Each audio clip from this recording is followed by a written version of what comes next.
অনেকে বড় লোক আরামের বিছানায় ঘুমাও, ও আল্লাহ তুমি মাফ করিয়া দাও। ওই দুই পার্শ্বের মাটিকে আমার আল্লাহ ডাক দিয়া বলবে, রে কবরের মাটি, ওই নাফরমান বেনামাজির দুই পার্শ্ব থেকে জোরে জোরে চাপ দাও। এত জোরে দুই পার্শ্বের মাটি চাপ দিবে, পাজরের হাড়গুলো চুরমার হয়ে যাবে। একটা না, দুইটা না, 70 থেকে 99টা সাপের কামড়।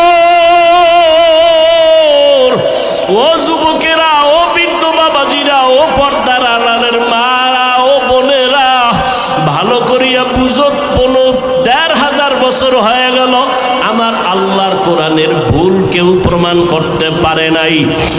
আর একদল বান্দা থাকবে কিয়ামত পর্যন্ত ওমরের চরিত্রের, এরা গুনাহ নিয়া প্যান্ডেলে ঢুকবে।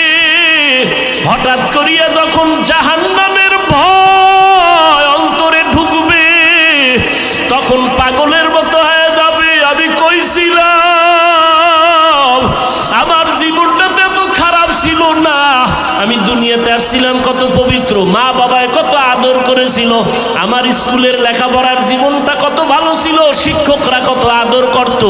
আজকে আমি এত খারাপ, আমার মা বাবা আমারে বেশি ভালো জানে না অন্যায় করার কারণে, কারণ আমি মা বাবার সাথে ভালো আচরণ করি না, ভাই বোনের সাথে ভালো আচরণ করি না। আমি এত খারাপ কেন হয়ে গেলাম? ময়দানে ঈশা লুটাইয়া কাঁদবে আর বলবে, আল্লাহ আমি আজকে গুনাহ নিয়ে বাসায় যাব না।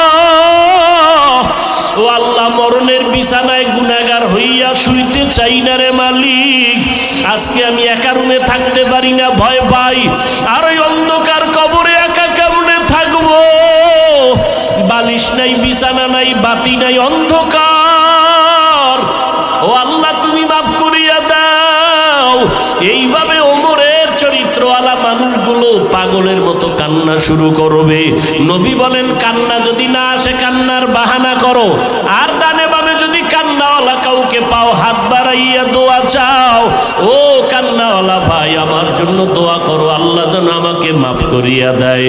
হঠাৎ যদি আজরাইল হাজির হইয়া যায়, আজরাইল আলাইহিস সালামকে যদি আল্লাহ পাঠায় দেয়, আর আজরাইল আইসা যদি দেখে তোর হাতে নাচ গানের মোবাইল, তুই বসে বসে নাচ দেখতেছো, গান শুনতেছো, আজান হইতেছে, তোর গানের আওয়াজ বন্ধ হয় না, তোর নাটক বন্ধ হয় না, কত মেয়ের চরিত্রের উপরে আঘাত করতেছো, কত মানুষের জীবনটাকে দুনিয়ার থেকে বরবাদ করে দিয়েছো। আজরাইল যখন আসবে তোমার সামনে স্বাভাবিক অবস্থায় আসবে না। আল্লাহর নবী বলেন, এই গুনাহগার নাফরমানের সামনে আজরাইল এমন বিকট আকৃতি ধারণ করবে, মাথা আসমানে, পা জমিনে, এক হাত মাশরিক আর এক হাত মাগরিবে, চোখগুলো নীল নদের মতো বড় বড়, দেখিয়া ওর কলিজা উল্টায় যাবে, পাগলের মতো হয়ে যাবে। ও মা বলিয়াও ডাকতে পারবে না, আব্বু বলে ডাকতে পারবে না। আজরাইল আইসা রুহুটা যখন ধরার জন্য শরীরের উপরে কদম রাখবে, রুহুটা শরীরের জোড়ায় জোড়ায় জোড়ায় জোড়ায় পালাইতে থাকবে, বের হইতে চাইবে না। চরমনের জমিনে ঘুমান্ত সৈয়দ ইসহাক রহমাতুল্লাহ আলাইহি বলতেন, লাঠির আগায় আলকাতরা মাখিয়া তুলার মধ্যে বাড়ি দিলে তুলাগুলো যেমন লাঠির মধ্যে চলে আসে, ওরে গুনাহগার জাহান্নামের আসামির যুবক, আজকে গুনার মজা পাইয়া, আজকে তুমি আমি টুপি মাথায় দিই, তোমার পায়ে ধরলাম, তোমার টুপি মাথায় দিতে ভাল লাগে না, তোমার কপাল এত খারাপ, নিজেও দাঁড়িয়ে রাখতে পারো না, যারা রাখে তাদেরও পছন্দ করো না, নিজেও নামাজ পড়ো না, যারা নামাজ পড়ে তাদেরও পছন্দ করো না, এত কপাল পোড়া তুমি কেমনে হইলা? নিজেও হালাল খাও না, যারা হালাল খায় তাদেরও তুমি পছন্দ করো না। আজরাইল যখন রুহুটা টান দিবে, সাথে সাথে শরীরের রগগুলো সিরিয়া রুহুটা হাতের মধ্যে চলে যাবে। আল্লাহর নবী বলেন, জ্যান্ত বকরির চামড়া খুললে যেমন কষ্ট, এর থেকে শতগুণ কষ্ট বেশি হবে বেনামাজির জান কবজের সময়। অনেক সময় যারা মরণের মানুষের পাশে থাকেন দেখছেন, বেনামাজির জান কবজের সময় চোখ উল্টায় যায়, হাত পা বাঁকা হয়ে যায়, এর মাত্র কারণ আজরাইলের দেখিয়া সহ্য করতে পারে নাই। নবী বলেন, ওর জন্য আমার মাওলা জাহান্নাম বানায় রাখছে। একটা জেলখানা বানায় রাখছেন। ওরে আল্লাহর দেওয়া পানি, আল্লাহর দেওয়া বাতাস, আমার মাওলার দেওয়া সূর্যের আলো, আমার আল্লাহর দেওয়া চাঁদের আলো, আমার আল্লাহর দেওয়া জমিনের ফসল খাইতেছো, আল্লাহর দেওয়া নদীর মাছ খাইতেছো। আল্লাহর এত কিছু নিয়ামত খাইয়া যারা আল্লাহর বিরোধিতা করবি, মানবি না, আলেম ওলামারা পাও ধরে ধরে নামাজের দাওয়াত দেয়, শুনবি না, এরপরও গালাগালি করবি।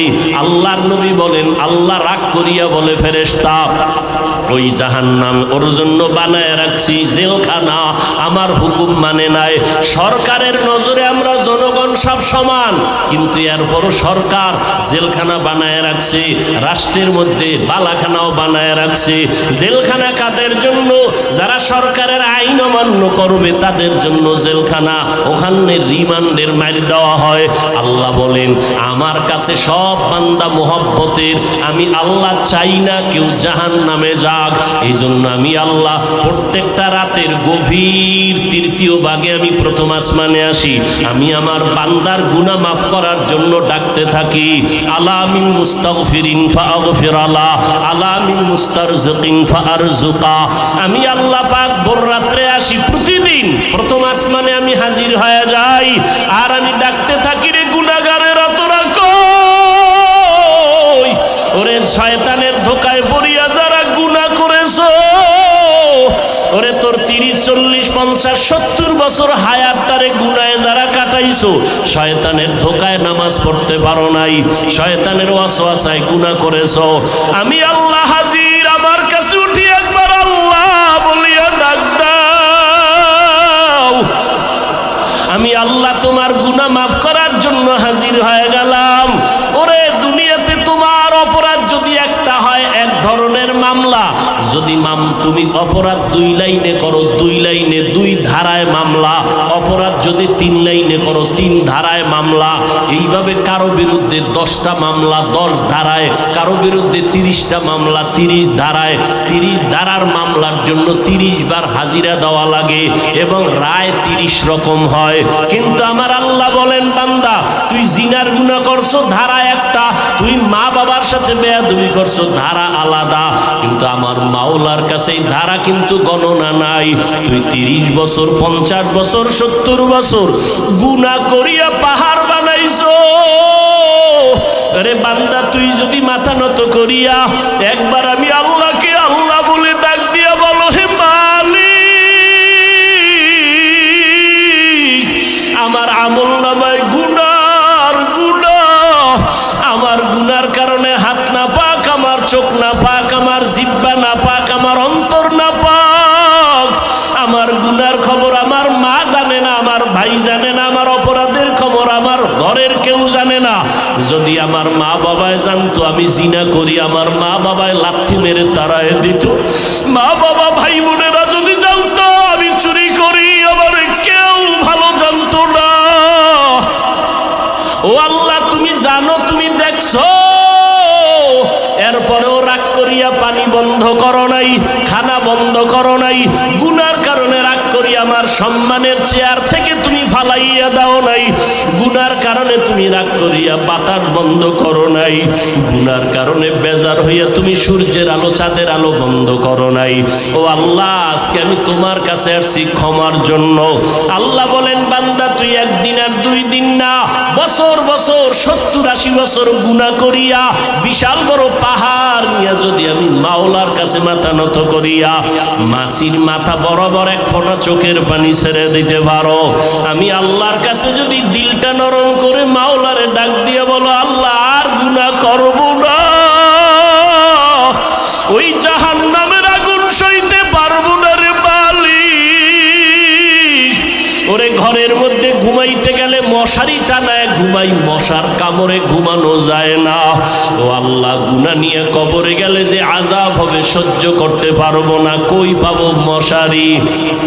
দুনিয়াতে সূর্যের গরম সইতে পারি না, রাতের বেলা সূর্য নাই, তারপরও ঘাম আর গরম, ফ্যানের বাতাস দিয়াও আমার ঘাম কমে না, গরম কমে না। আর গুনাহগার হইয়া কবরে গেলে জাহান্নামের আগুন, ওই জাহান্নামের আগুনের গরম কেমনে সহ্য করব আল্লাহ, আমি সইতে পারবো না। ও আল্লাহ, জাহান্নামের আযাব সহ্য করতে পারবো না। একটা বেতের বাড়ি কেউ দিলে আমি বরদাস্ত করতে পারি না। আল্লাহর নবী বলেন, গুনাহ নিয়ে যাওয়া ওই দুই পার্শ্বের মাটিকে আমার আল্লাহ ডাক দিয়ে বলবে, রে কবরের মাটি, ওই নাফরমান বেনামাজির দুই পার্শ্ব থেকে জোরে জোরে চাপ দাও। এত জোরে দুই পার্শ্বের মাটি চাপ দিবে, পাজরের হাড়গুলো চুরমার হয়ে যাবে। একটা না, দুইটা না, 70 থেকে 99টা সাপের কামড়। ও যুবকেরা, ও বৃদ্ধ বাবাজিরা, ও পর্দার আড়ালের মারা, ও বোনেরা, ভালো করিয়া বুঝো। 15,500 বছর হয়ে গেল আমার আল্লাহর কোরআনের ভুল কেউ প্রমাণ করতে পারে নাই।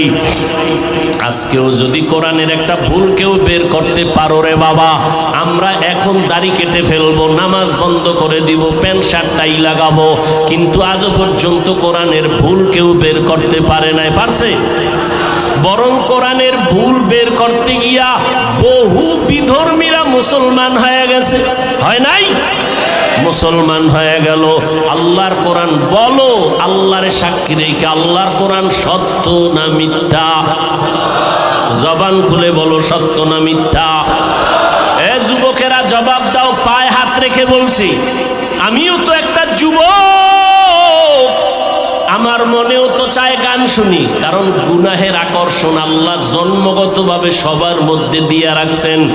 গুনাহ করার আকর্ষণ, নারীদের নাচ গান দেখলে আমার অন্তরও চায় আমি দেখি, কিন্তু কন্ট্রোল করি, জাহান্নামের ভয়।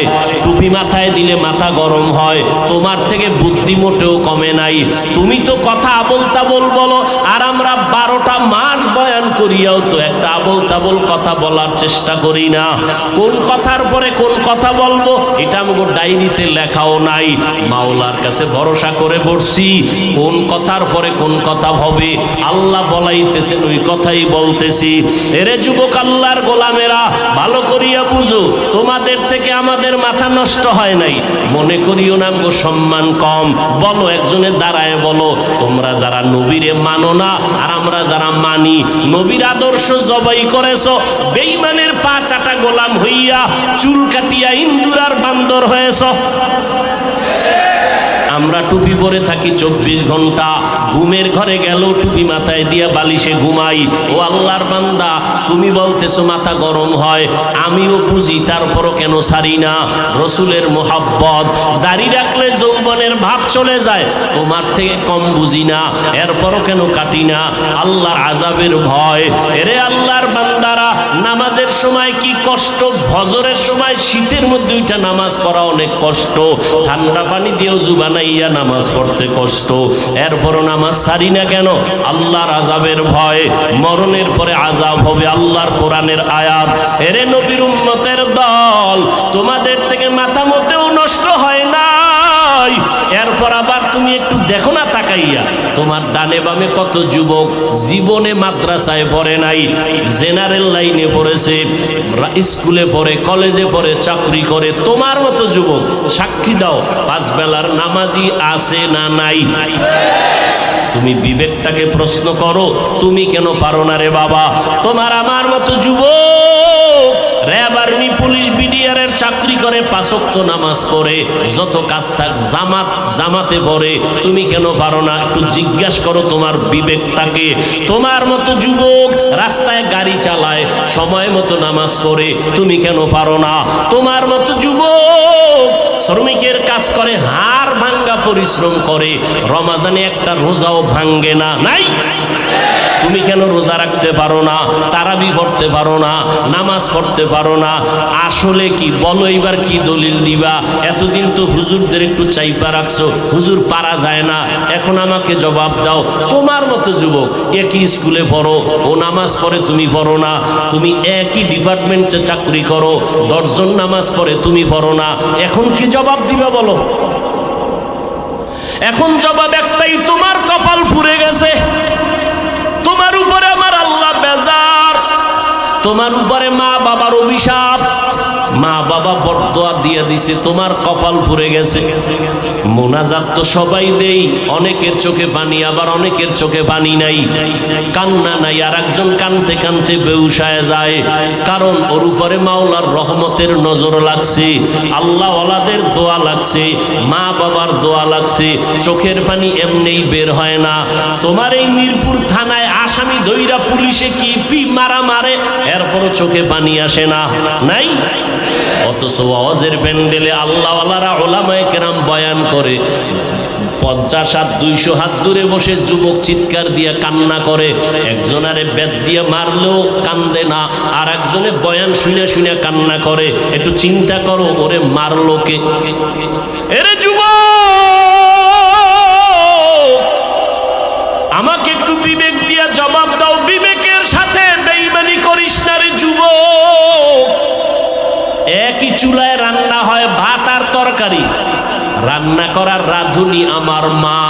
খেয়াল করো, একই তরকারি, একই মশলা, একই চুলা, একই আগুন, আর রান্নার পরে আব্বা খায়, আম্মা খায়, আমিও খাই, বোনেরাও খায় একই। কিন্তু দিন দিন আব্বা আম্মা হয় দুর্বল, আমরা হই শক্তিশালী সবল। এই বুদ্ধিজীবীরা জবাব দাও, আমাকে তো বুদ্ধি নেই, তোমার অনেক বুদ্ধি, জবাব দাও কারণ কি? আল্লাহর কুদরত বলবা না, কারণ তুমি আল্লাহকে মানো না, তুমি আল্লাহর কুদরত বলবা কেন? আমরা বলবো আল্লাহর কুদরত। একই খানা, একই চুলায় রান্না, আব্বা আম্মা একই খানা খায়, আমরাও একই খানা খাই, তাদের রোগ বাড়ে, আমরা শক্তিশালী হই, তারা দুর্বল হয়, কারণ কি? এত যুক্তি, এত বুদ্ধি, দাও জবাব দাও। এরে আল্লাহর বান্দা, তোমার থেকে 1000 কোটি গুণ বুদ্ধিমান ছিল আবু জাহাল, যার নাম ছিল আবুল হেকাম, বুদ্ধিমানের বাবা। কিন্তু বুদ্ধি হইলে কি হবে? পৃথিবীর শ্রেষ্ঠ মানুষটাকে মানুষ বলে চিনতে পারে নাই। রহমতের নবী এত দাওয়াত দিলেন, কালেমা পড়ে নাই। এরে যুবক, একটু চিন্তা করো, বালিশে মাথা লাগাও, যার মনের মনে প্রশ্ন করো, আমার মতো যুবক যদি স্কুলে পড়ে নামাজ পড়ে আমি কেন পারি না? আমার মতো যুবক যদি চাকরি করে নামাজ পড়ে আমি কেন পারি না? আমার কপাল কেন খারাপ? এইভাবে যখন চিন্তা করতে থাকবা, একদিন দেখবা হেদায়েতের দরজা খুলে যাবে। আর মা বাবার কাছে মাঝে মাঝে দোয়া চাইও। মা বাবায় দোয়া করলে আরশে আজিমে পৌঁছতে কোনো পর্দা থাকে না। এজন্য মা বাবার দোয়া বড় দামি। মা বাবার চোখের পানি আর দোয়া ছাড়া আমি বান্দা চেয়ারে বসতে পারি নাই। মা বাবার চোখের পানি আর দোয়া ছাড়া এ যুবক পরীক্ষায় পাশ করতে পারো নাই। মা বাবার চোখের পানি আর দোয়া ছাড়া তুমি বাড়ি গাড়ির মালিক হতে পারো নাই। অতএব এখনো সময় আছে, তওবার দরজা খোলা, নেক আমল ধরো, শিরিক মুক্ত জীবন গড়ো, আল্লাহর মোহাব্বত নিয়ে চলো। চাকরি ছাড়া লাগবে না, স্কুল বন্ধ করা লাগবে না রে বাবা, মাদ্রাসায় আসার দরকার নাই। ভালো করে শুনো যুবক, পর্দার আড়ালের আম্মা জান আসেনি? আছে? এরে আম্মা জান, আপনারা আয়েশা রাদিয়াল্লাহু আনহার মতো ধন্য নারী, আপনারা খাদিজা রাদিয়াল্লাহু তাআলা আনহার মতো নারী, এরে আম্মা জান ফাতেমা রাদিয়াল্লাহু তাআলা আনহার মতো নারী, আপনারা উলামায়ে কেরামের মায়ের মতো মা। এই জমিনে আপনাদের মতো বহু নারী এই এলাকায় থাকে, 5 ওয়াক্ত নামাজ পড়ে, নাই? ভিন্ন আম্মারা আপনারা কেন পারেন না? এরে আম্মা জান, ও যুবতী বোনেরা, তোমার মতো যুবতী বোন আজান হলে মাথায় কাপড় দিয়া 5 বেলার নামাজ পড়ে, এরকম যুবতী বোন আছে না নাই?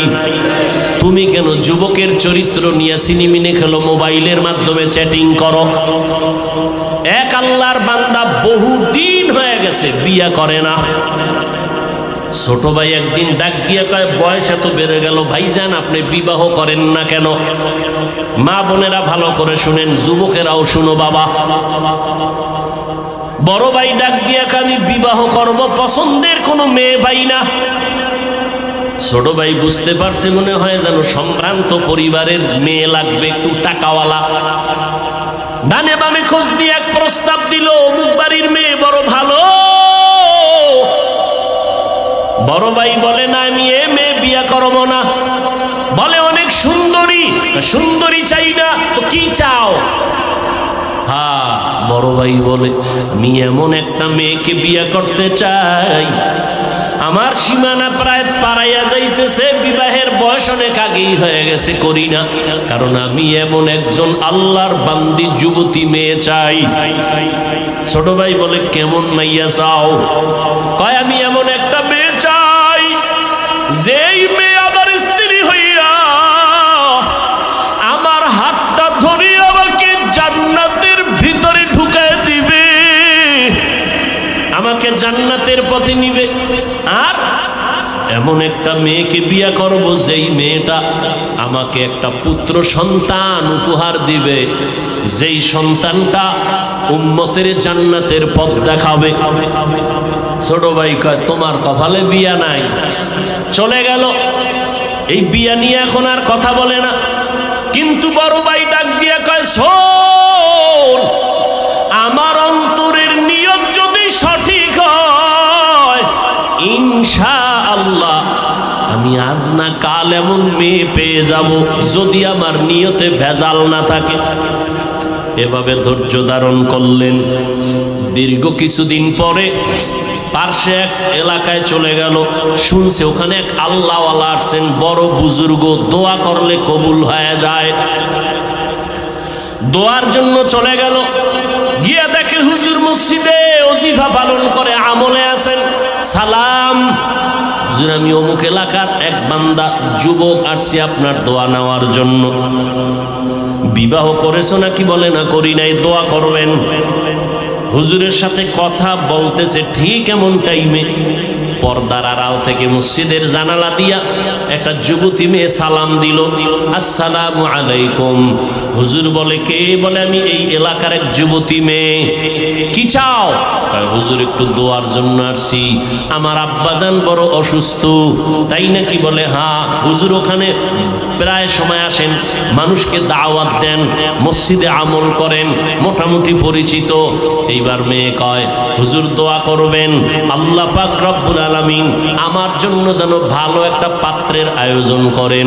কয় তুমি কেমন পাত্র চাও? কয় হুজুর আমার বিবাহের জন্য আমি এমন একটা পুরুষ যুবক চাই,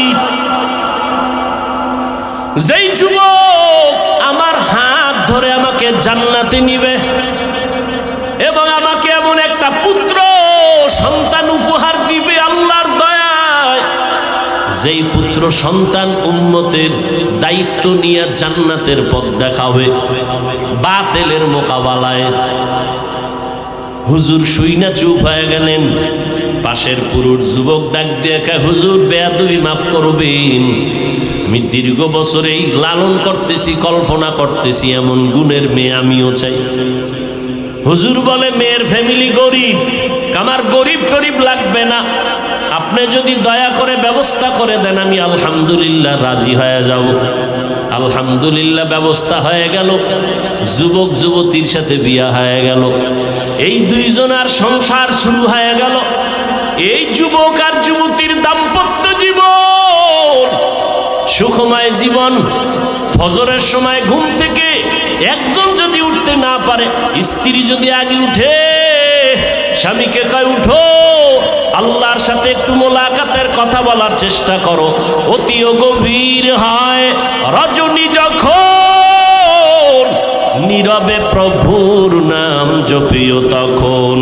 প্রভুর করুণা যদি পাইবারে চাও, গভীর রাতে উঠে প্রভুর গুণগান গাও। স্বামী যদি আগে উঠে স্ত্রীকে ডাকে উঠো, রান্না বান্না হয় না, বন্ধ, আগে নামাজ তারপরে রান্না। এইভাবে জীবন চলতেছে। এর মধ্যে একটা সন্তান আল্লাহ দান করছেন, পুত্র সন্তান। আল্লাহর কাছে দোয়া করতো নামাজ পড়ে, দয়ার মালিক তুমি আমাদের একটা নেককার সন্তান দাও, যেই সন্তানের দ্বারা দুনিয়াতে আমগো সম্মান বাড়বে, আখিরাতেও বাড়বে। আল্লাহ দোয়া কবুল করে ফেলছেন। এমন একটা পুত্র সন্তান আল্লাহ তাদের দান করেছেন, যেই সন্তান দুনিয়াতে আইসা মা বাবার আদর্শ নিয়ে বড় হইয়া রাশিয়া, সিরিয়া, মিশর, ইরাক পুরা জগৎটাকে বিজয়ের পতাকা উড্ডীন করে বাইতুল মুকাদ্দাস মুসলমানের প্রথম কিবলা, যেখানে 1 রাকাত নামাজ পড়লে 50,000 রাকাত নামাজের সওয়াব, ওই বাইতুল মুকাদ্দাসের উপরে হামলা, বিভিন্ন বিধর্মীদের হামলা। এই সন্তান গিয়া ইতিহাসের পৃষ্ঠা খুলো, বাইতুল মুকাদ্দাসকে হাতের মধ্যে নিয়ে বিজয়ের পতাকা উড়ায় দিলেন। ইতিহাসবিদরা বলেন এর মতো বীর যোদ্ধার ইতিহাস এত স্মরণীয় যে কিয়ামতের আগে এরকম বীর আসবে কিনা জানা নাই। ওই সন্তানের নাম সুলতান সালাউদ্দিন আইয়ুবী। গুগলে সার্চ দাও, সালাউদ্দিন আইয়ুবীর ইতিহাস পড়ো, দেখো কে সে সালাউদ্দিন আইয়ুবী। রাষ্ট্র পরিচালনা করেছে, ওই সিরিয়া মিশর বিজয়ের পতাকা উড্ডীন করেছে, বাইতুল মুকাদ্দাসকে হাতের মুষ্টির মধ্যে নিয়ে গেল, বেঈমানদের দখল থেকে, অত্যাচার থেকে মুসলমানকে পরিত্রাণের জায়গায় নিয়ে আসলো। এরে যুবক আল্লাহর গোলাম, মনটা কি স্থির করা যায় না? অন্য মেয়ের চরিত্র যদি তুমি নষ্ট করো, তোমার বোনের চরিত্র তো আর একজন নষ্ট করতে পারে, তুমি এটা চিন্তা করো। এরে যুবতী বোনেরা, কত যুবকের চরিত্র নষ্ট করতেছো। তোমার ভাইয়ের চরিত্র যদি কেউ নষ্ট করে তুমি কেমন মনে করবা? এইভাবে যদি একটু চিন্তা করো, তাহলেই তোমার অন্তরটা ঠিক হয়ে যাবে। আল্লাহ তো দরজা দিয়ে ডাকতেছেন। এজন্য ওলামায়ে কেরামের মজলিসে বসো। এই যে আপনারা বসছেন বয়ানে, আল্লাহকে সাক্ষী রেখে বলেন, জীবনে ওয়াজে বসেন নাই, আজকে 2 ঘন্টা বয়ানে বসার পরে আল্লাহকে সাক্ষী রেখে বলেন, অন্তরের মধ্যে কি একটু ধাক্কা লাগছে? এই যুবকেরা বলো, লাগছে? 2 ঘন্টা বয়ানে যদি ওলামাদের সামনে বসে যদি অন্তরে ধাক্কা লাগে, আল্লাহর কসম, যারা ওলামাদের পিছনে দিন দিন বছর বছর সময় দিবে, ইনশাআল্লাহ ওই লোকটা জান্নাতি হয়ে কবরে যাবে। কারণ ওর মধ্যে ধাক্কা লাগতে লাগতে লাগতে লাগতে এত মজবুত হয়ে যাবে, না খাইয়ে থাকবে, হারাম খাবে না, নামাজ ছাড়বে না, মরিয়া গেল জবানে কালেমা জারি হয়ে যাবে। এরে যুবক আল্লাহর গোলাম, এখনো সময় আছে, তওবা করো, মা বাবার দোয়া নিয়ে চলো, আর আল্লাহর কাছে মনে মনে ডাকো। জোরে ডাকার দরকার নাই, তোমার অন্তর থেকে তুমি বলতে থাকো, আল্লাহ আজকে মিরপুরের জমিনে আসছি, ও আল্লাহ, অনেকে গ্রামে মা বাবার রাইখা এই শহরে থাকো রে বাবা, গ্রামের মা বাবায় কষ্ট করে, তোমার খবর নাই। অনেকে বড় লোক, আরামের বিছানায় ঘুমাও, সন্তান আর পরিবার নিয়ে কত খানা খাও, মা বাবায় তোমার জন্য আরামে খানা খায় না, ঘুমায় না।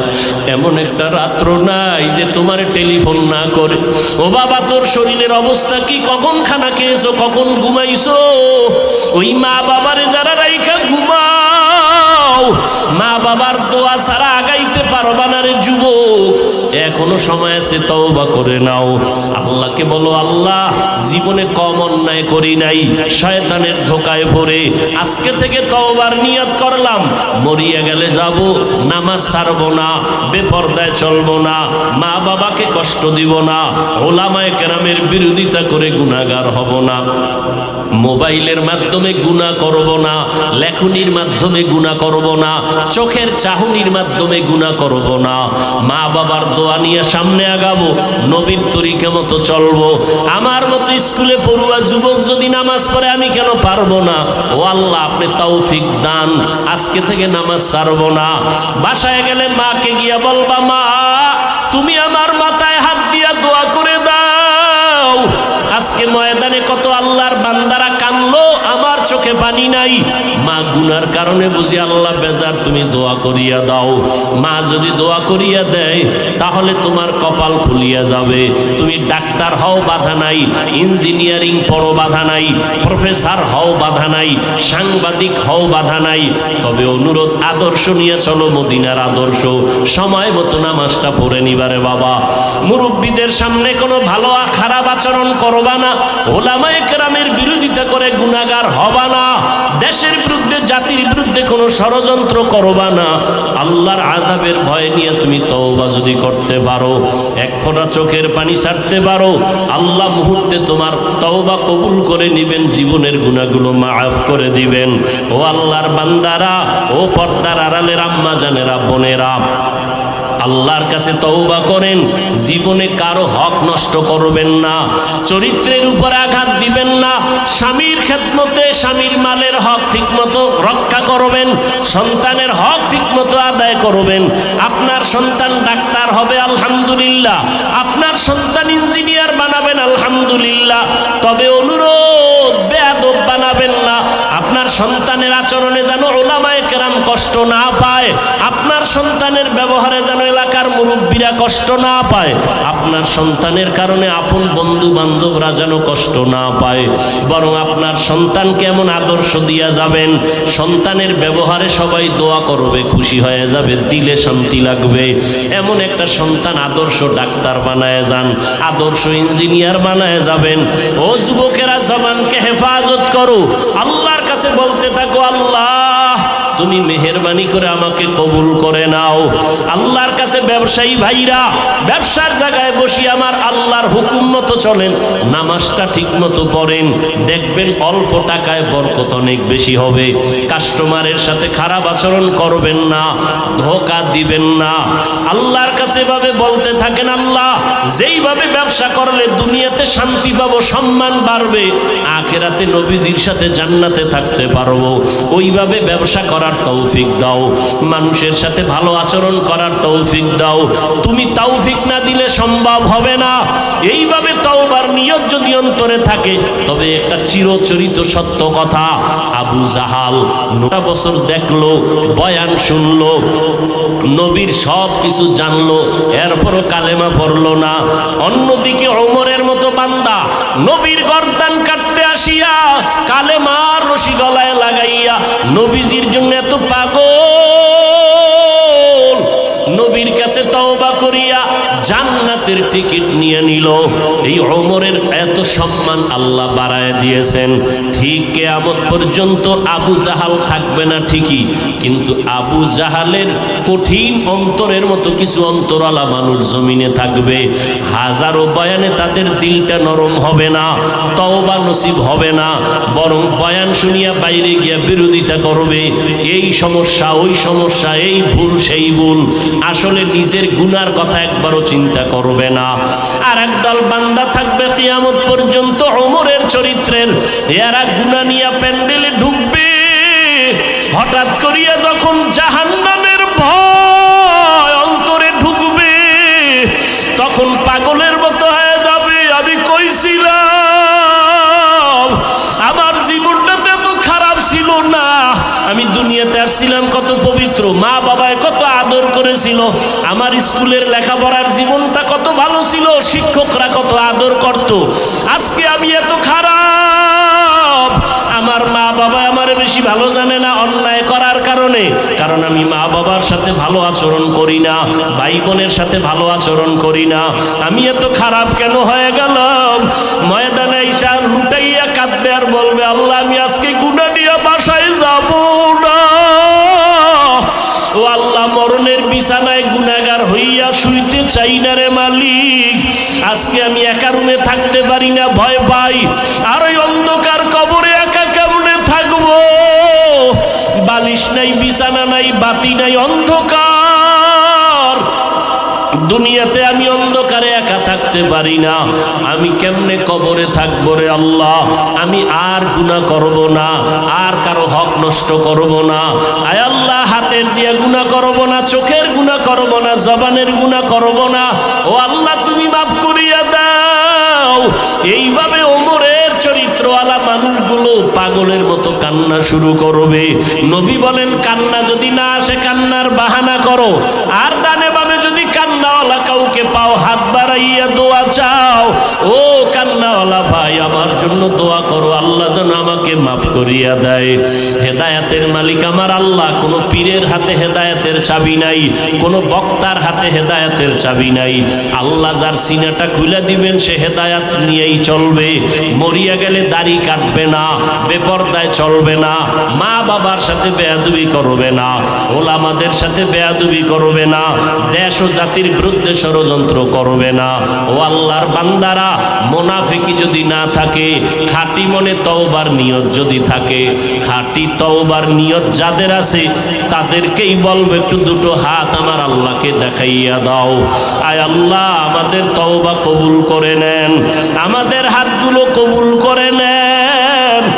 একটা হাতেরও গুনার কারণে ফিরাইয়া দিয়েন না রে মালিক। আমার কলিজার যুবকগুলোরে কবুল করে নেন, নবীর আদর্শওয়ালা বানাইয়া দেন।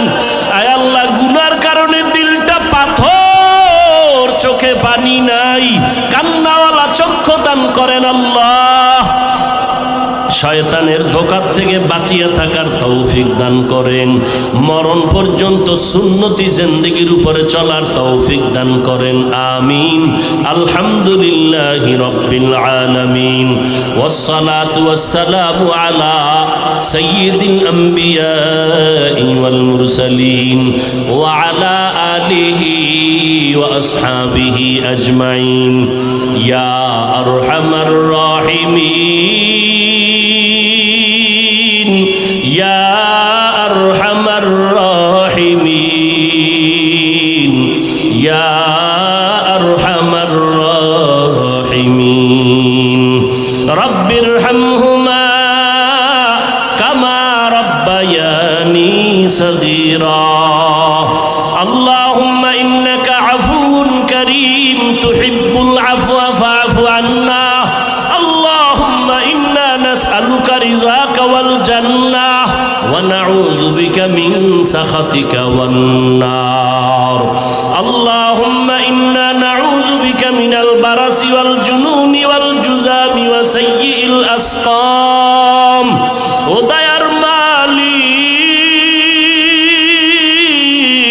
কুদরতের নজর দিয়া তাকায়া দেখেন এই ময়দানে আপনার বান্দাগুলো কি জন্য হাজির হয়ে গেলে। আয় আল্লাহ, টাকা চায় না, বাড়ি চায় না, খানা চায় না, জাহান্নাম থেকে মুক্তি চায়। শয়তানের ধোকায় পড়ে গুনাহ করিয়া জীবনটারে নাপাক করে ফেলেছি রে আল্লাহ। গুনার কারণে হাত নাপাক, চোখ নাপাক, জিহ্বা নাপাক, অন্তর নাপাক। আয় আল্লাহ, গুনার কারণে দিল পাথর, চোখে পানি নাই। আজকে আমরা তওবার নিয়ত করেছি, আর গুনাহ করব না রে আল্লাহ। আয় আল্লাহ, আমাদের তওবা কবুল করে নেন, জীবনের সকলের গুনাহ মাফ করে দেন, সারা দুনিয়াবাসীকে মাফ করে দেন আল্লাহ। বাংলাদেশ শান্তির দেশ বানায় দেন আল্লাহ। দেশের জন্য যারা জীবন দিল মাফ করে দেন, প্রশাসনিকভাবে যারা কাজ করে দিনের খাদেম বানায় দেন। আয় আল্লাহ, জনপ্রতিনিধির দায়িত্ব যারা পালন করে দিনদার বানায় দেন, মা বোনদের আবেদা পর্দা নিশি বানায় দেন, সন্তানগুলো নেককার বানায় দেন, ঘরে ঘরে সুন্নতের বাতি জ্বালায় দেন। সমস্ত মাদ্রাসা কবুল করে নেন, মসজিদগুলো কবুল করে নেন, অন্যান্য শিক্ষা প্রতিষ্ঠানগুলো নবীজির আদর্শের আদলে কবুল করে নেন। আয় আল্লাহ, যারা লেখাপড়া করে পরীক্ষার্থী কামিয়াবির ব্যবস্থা করে দেন। আমার কলিজার প্রত্যেকটা যুবক 5 ওয়াক্ত নামাজি, কোরআন পড়নেওয়ালা বানায় দেন রে আল্লাহ।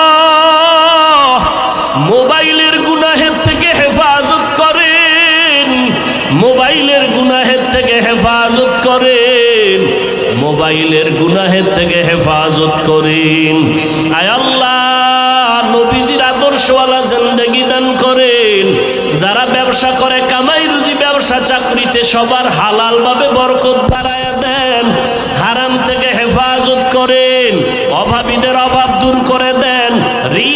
হেদায়েতের ব্যবস্থা করে দেন আল্লাহ। আয় আল্লাহ আদবওয়ালা বিনয়ী জিন্দেগি দান করেন। আয় আল্লাহ নবীজির রওজায় গিয়া সালাম দেওয়ার তৌফিক দান করেন।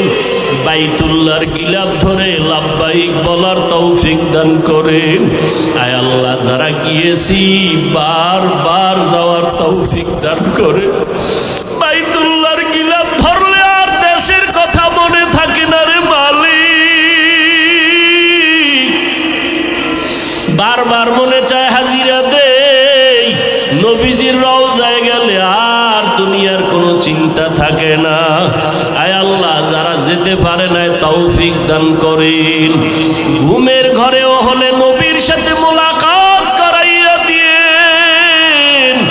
আয় আল্লাহ নবীজির মোহাব্বতে টুপি পরলাম, দাড়ি রাখলাম, পোশাক পরলাম। ওই নবীর আদর্শ এত সুন্দর, না জানি নবী কত সুন্দর। ঘুমের ঘরে নবীর সাথে মোলাকাত করাইয়া দিয়েন আল্লাহ। আমার ভাইদেরকে খালি ফিরাইয়া দিয়েন না। আয় আল্লাহ আমাদের জান মাল ইজ্জত, আমাদের আহাল পরিবার, বাড়ি গাড়ির হেফাজত করেন আল্লাহ। আয় আল্লাহ মুখালিফের মুওয়াফিক বানায় দেন। আয় আল্লাহ বাতিলের মোকাবেলায় বিজয় দান করেন। উলামায়ে আহলে হকের বিজয় দান করেন। মিথ্যা মামলা থেকে চিরমুক্ত করে দেন আল্লাহ। উলামা তোলাবা উম্মতের অন্তরে ইজ্জত মুহাব্বত রউব বাড়ায় দেন। আয় আল্লাহ তাআলা দিলের নেক আশাগুলো পূরণ করে দেন। আয় আল্লাহ আমাদের সন্তানগুলো নেককার বানায় দেন। আয় আল্লাহ আদর্শ সন্তানের মা বাবা হওয়ার তৌফিক দান করেন। আয় আল্লাহ গুনাহের প্রতি ঘৃণা জমায় দেন। ইলম ও হিকমত আমলে বরকত বাড়ায় দেন। সারা দুনিয়ায় নিরাপদে খেদমতের জন্য কবুল করে নেন। আয় আল্লাহ আমরা যারা হাত তুলেছি জানি না কার মা নাই, কার বাবাও নাই, কারা জানি বাবা বলে ডাকতে পারে না, মা হারা বড় অসহায়। আয় আল্লাহ ওই কবর থেকে দোয়া চায় সন্তানেরা, ওই মা বাবার চেহারাটাও কি মনে পড়ে না? ওই মা বাবার জন্য কি মায়া হবে না রে সন্তান? যেই মা বাবার চোখের পানির কারণে তুমি আজকে টাকা পয়সার মালিক। মা বাবায় জীবনটা কষ্টে কষ্টে কাটাইয়া তোমাকে আমাকে মানুষ বানাইছেন। মাঝে মাঝে মায়ের মনে চাইতো বেদানা খাবে, টাকা নাই, কিনতে পারে নাই, খেতেও পারে নাই। অনেক বাবা মাঝে মাঝে ইলিশ মাছ দিয়া খানা খাইতে চাইতো, কিনতে পারে নাই, টাকার অভাবে খেতেও পারে নাই। আজকে সন্তানের ঘরে ফলের অভাব নাই, মাছের অভাব নাই। তোমার ওই ফল আর মাছ কে খাবে? ওই মা বাবায় তো কবরে পড়িয়া রইল। ওই মা বাবার জন্য কি একটু চোখের পানি ফেলতে পারো না রে নিষ্ঠুর? আল্লাহর কাছে বলো, আল্লাহ কান্নাওয়ালা চক্ষু দান করো। ওই মা বাবারে কবরে রাইখা কেমনে আরামে ঘুমাও। ও যুবকেরা, যাদের মা বাবা বেঁচে আছে কলিজা ভরিয়া দোয়া করো। কত সময় মা বাবারে কত কথা বইলা কষ্ট দিয়া কাঁদাইছো। তোমার আমার ব্যবহারে মা চোখের পানি ছেড়ে কান্না করেছে। তোমার আমার ব্যবহারে কত সময় বাবায় কষ্ট পেয়ে কান্না করেছেন। কিন্তু কখনো মা বাবা তোমার আমার জন্য বরদোয়া করে নাই। তোমার অগোচরে রাতের বেলা মা কান্না করে বলছে, আল্লাহ আমার সন্তানটারে তুমি পরীক্ষায় পাশ করাইয়া দাও। আল্লাহ আমার সন্তানটারে মানুষ বানাও। ওই মা বাবার জন্য মায়া থাকলে 2 ফোঁটা চোখের পানি ছেড়ে দোয়া করো। ডানে বামে যদি কান্নাওয়ালা কাউকে পাও, হাতটা বাড়াইয়া দোয়া চাও। ও আল্লাহ, জানি না ময়দানে কারা ইয়াতীম নবীর উম্মতেরা এখানে হাজির। মেহেরবানি করে সবার কবর জান্নাত বানায় দেন। যারা বেঁচে আছেন দীর্ঘ নেক হায়াত দান করেন। আয় আল্লাহ আমাদের দীর্ঘ নেক হায়াত দান করেন, দীর্ঘ নেক হায়াত দান করেন। সুস্থতার নেয়ামত বাড়াইয়া দেন। কত মানুষ করোনায় চলিয়ে গেল, আবার এখন ডেঙ্গু। কত মানুষ হসপিটালে কান্না করে, ঘরে কান্না করে। ও আল্লাহ, আপনার মতো বড় ডাক্তার কেউ নাই। কুদরতের দ্বারা সবাইকে সুস্থতার নেয়ামত দান করেন, সবাইকে সুস্থতার নেয়ামত দান করেন। আয় আল্লাহ, সুস্থতার নেয়ামত বাড়ায় দেন। আয় আল্লাহ, আমাদের দিলের ভিতরে ঈমানের নূর দান করেন আল্লাহ। আয় আল্লাহ, নবীজির মুহাব্বতে আমাদের কবুল করে নেন, পরস্পরে মুহাব্বত বাড়ায় দেন। আয় আল্লাহ, এই ময়দানে কি আপনি কারো হাত পছন্দ করবেন না?